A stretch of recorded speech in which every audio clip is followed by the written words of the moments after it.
ಹಲವು ಖಂಡನೆಗಳ ಮಧ್ಯೆ ನೀವು ಬದುಕಬೇಕು. ಈಗ ನೋಡಿದಾಗ ಏನು ಅನ್ಸುತ್ತೆ ನಿಮಗೆ? ತುಂಬ ಸಿಲ್ಲಿ ಅನಿಸುತ್ತೆ. ತುಂಬ ಸಿಲ್ಲಿ ಅನಿಸುತ್ತೆ. ಯಾಕಂದರೆ ಆ ಕ್ಷಣಕ್ಕೆ ನಾವು ಈ ವಿಚಾರ ಇದೆಯಲ್ಲ, ಈ ಪ್ರಥಮ ವಿಚಾರಕ್ಕೆ ಬಂದಾಗ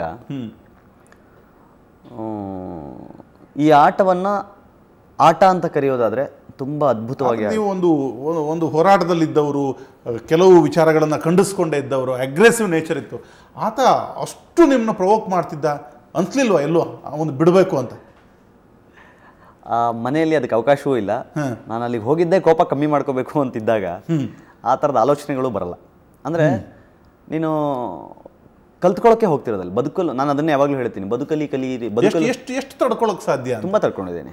ತುಂಬ ಅಂದರೆ ಅನ್ಸಿಲ್ವಾ ಸಾಕಿದಿ ಇಲ್ಲಿ ನಾನು ಹೊರಗೆ ಬರಬೇಕು? 4ನೇ ದಿನನೇ ಮೈಕ್ ಬಿಚ್ಚಿಟ್ಟಿದ್ದೆ ನಾನು. 4th ಡೇ ನಾನು ಮೈಕ್ ಬಿಚ್ಚಿಟ್ಟಿದ್ದೆ. ಯಾಕಂದರೆ ಯಾರ ಹತ್ರನೂ ನಾನು ಬೈಸ್ಕೊಂಡು 6 ಜನರ ಎದುರುಗಡೆ ಬೈಸ್ಕೊಳ್ಳೋದೇ ಇರೋನು 6 ಕೋಟಿ ಜನರ ಎದುರುಗಡೆ ಬೈಸ್ಕೊಳ್ಳೋಕೆ ರೆಡಿ ಇರಲ್ಲ. 6 ಜನರ ಎದುರುಗಡೆ ಹೊರಗಡೆ ಪ್ರಪಂಚದಲ್ಲಿ ಬೈಸ್ಕೊಳ್ಳೋದು. ನಾವು ಎಲ್ಲರಿಗೂ ನೋಡೋರಿಗೆ ಆಶ್ಚರ್ಯ ಆಗಿದೆ ಏನು ಗೊತ್ತಾ, ಇಂತಹ ಒಬ್ಬ ಕ್ಯಾರೆಕ್ಟರ್ಗೆ ಕೌಂಟರ್ ಕ್ಯಾರೆಕ್ಟರ್ ಕೀರ್ತಿ ಅನ್ಕೊಂಡಿದ್ದವರಿಗೆ ಕೀರ್ತಿ ಸೈಲೆಂಟ್ ಆಗೋದ್ರು ಅಂತ.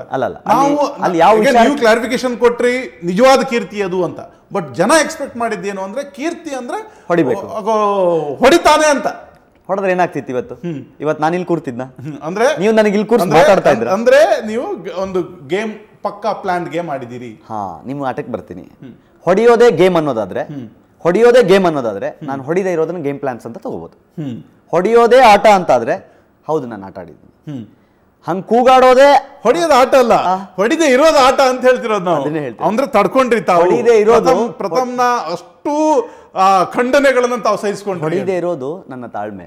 ಹೊಡೆದಿದ್ರೆ ನನ್ನ ರಿಯಾಲಿಟಿಯಲ್ಲಿ ಏನ್ ಇರ್ತಿತ್ತೋ ಅದನ್ನ ತೋರಿಸ್ದಂಗೆ ಆಗ್ತಿತ್ತು. ಆದ್ರೆ ಹೋಗುವಾಗ್ಲೇ ನಾನು ಹೇಳ್ಬಿಟ್ಟು ಹೋದೆ, ನಾನು ಹೋಗ್ತಿರೋದೇ ಕೋಪ ಕಮ್ಮಿ ಮಾಡ್ಕೋಬೇಕು, ತಾಳ್ಮೆ ಕಲ್ತ್ಕೋಬೇಕು. ಸಾಧ್ಯ ಆಗುತ್ತೆ? ಕೋಪ ಅನ್ನೋದು ಒಂದು ಮನುಷ್ಯನ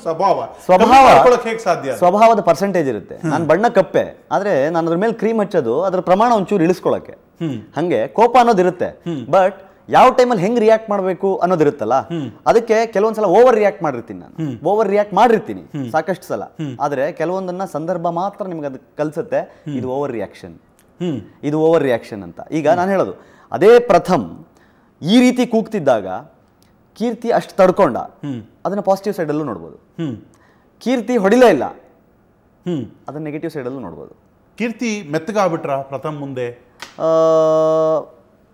ನಾನು ಅದರಿಂದ ಒಳ್ಳೇದನ್ನು ಕಲ್ತಿದ್ದೀನಿ ಅಂತಾದ್ರೆ ಹೌದು, ನಾನು ಮೆತ್ತಗಾಗಿದ್ದೀನಿ. ಪ್ರಥಮ್ ಮುಂದೆ ತಾವು ಮೆತ್ತಗಾದ್ರಿ, ಒಳ್ಳೇದನ್ನು ಕಲ್ತಿದ್ದೀನಿ ಅಂತಾದ್ರೆ ನಾನು ಪ್ರಥಮ್ ಮುಂದೆ. ನಮ್ಗೆ ಇನ್ನೊಂದು ಲಾಜಿಕಲಿ ಹೇಳೋದಾದ್ರೆ ಇಬ್ರು ಗೇಮ್ ಮಾಡಿದ್ರು ಅಲ್ಲಿ ಅಂತ.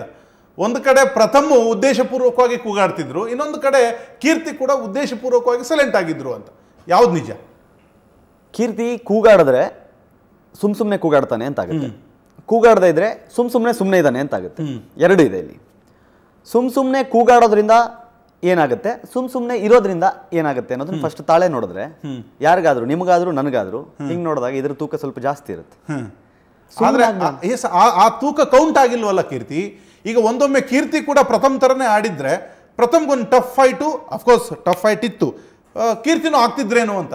ಕೀರ್ತಿ ಸೈಲೆಂಟ್ ಆಗಿದ್ದೆ ಕೀರ್ತಿಗ ವಿನ್ನಿಂಗ್ ಪಟ್ಟ ತಪ್ಪು ಹೋಯ್ತಾ ಅಂತ? ಕೀರ್ತಿ ಸೈಲೆಂಟ್ ಆಗಿದ್ದು ಆ ಹಂತದವರೆಗೆ ತಗೊಂಡೋಗಿ ಕೀರ್ತಿಯನ್ನು ನಿಲ್ಲಿಸ್ತು. ಇಲ್ಲಾಂದ್ರೆ ನಾನು 4-5ನೇ ವಾರಕ್ಕೆ ಎಲ್ಲ ಗೆಲ್ಬೋದಿತ್ತಲ್ಲ ಅಂತ ನಾನು ಹೇಳಿದ್ದು. ನಾನು ಅದು ಮನೆಯೊಳಗಿದ್ದು ನಾನು ನೋಡಿದ್ನಲ್ಲ, ನನ್ನ ಕಣ್ಣಿಗೆ ಕಾಣ್ತಾ ಇತ್ತಲ್ಲ ಏನು ನಡೀತಿದೆ, ಏನಾಗ್ತಿದೆ ಅಂತ. ಯಾಕಂದ್ರೆ ನೀವು ನೋಡುವ 45 ನಿಮಿಷದಲ್ಲಿ ಪ್ರಥಮ್ ಅವ್ರು ಮಾತಾಡಿರುವುದರ ಒಂದು 25% ನೋಡಿರ್ತೀರಾ, ಹೋಗ್ಲಿ ಒಂದು 15% ನೋಡಿರ್ತೀರಾ, ನಾನು 100% ನೋಡಿರ್ತೀನಿ. ನನಗೆ ಕೀರ್ತಿ ನಾವ್ ಏನ್ ನೋಡಿರ್ತೀವೋ ಅದು the best in the sense. ನನಗೆ ಗೊತ್ತಿಲ್ಲ ಅದರ ಪೀಕ್ ನೋಡಿರ್ತೀವಿ, ಯಾವುದರ ಬೆಸ್ಟ್ ಅಂದ್ರೆ ನಾನು ಅದನ್ನೇ ಹೇಳ್ತೀನಿ. ನಾನು ಇದನ್ನ ನೆನ್ನೆ ಒಂದ್ ಕಡೆ ಚರ್ಚೆ ಮಾಡ್ತಾ ಇದ್ದೆ. ನೀವು ಪೀಕ್ ನೋಡಿರ್ತೀರಾ, ಆ ಪೀಕ್ ಯಾಕೆ ಹೋಗ್ತಿದೆ ಅನ್ನೋದನ್ನ ನೋಡಿರಲ್ಲ. ಅದರ ಪ್ರೀ ಚರ್ಚೆ ಆಗಿರುತ್ತಲ್ಲ, ಅದು ಅಲ್ಲಿ ತನಕ ಯಾಕೆ ಹೋಯ್ತು ಅಂತ ಗೊತ್ತಿರಲ್ಲ. ಯಾಕಂದ್ರೆ ಅದರ ಹಿಂದೆ ಅದ್ರ ಸುತ್ತ ಒಂದಿಷ್ಟು ಘರ್ಷಣೆಗಳಾಗ್ತಾ ಬಂದಿರುತ್ತೆ, ಅದು ಸ್ಕ್ರಾಚ್ ಆಗ್ತಾ ಬಂದಿರುತ್ತೆ. ಸ್ಕ್ರಾಚ್ ಆಗಿ ಆಗಿ ಆಗಿ ಆಗಿ ಆಗಿ ಬ್ಲಡ್ ಬ್ಲೀಡ್ ಆಗೋ time. As A technical person ತಮಗೂ ಕೂಡ ಗೊತ್ತಿರುತ್ತೆ ಇಲ್ಲಿ ಯಾವ್ದು ಕಟ್ ಆಗುತ್ತೆ, ಯಾವ್ದು ಎಡಿಟ್ ಆಗುತ್ತೆ, ಯಾವ್ದು ಏರ್ ಆಗುತ್ತೆ. ನಾನು ಎಡಿಟಿಂಗ್ ಅನ್ನ ಯಾಕೆ ತಾವು ಆ ವೇಲ್ ಹೋಗ್ಲೇ ಇಲ್ಲ? ಯಾಕೆ? ನಾನು ಎಡಿಟಿಂಗ್ ಆಂಗಲ್ ಅಲ್ಲಿ ಯೋಚನೆ ಮಾಡ್ಕೊಂಡು ಕುತ್ಕೊಂಡ್ರೆ ನಾನು ಆಟ ಆಡ್ಬೇಕಾಗತ್ತೆ.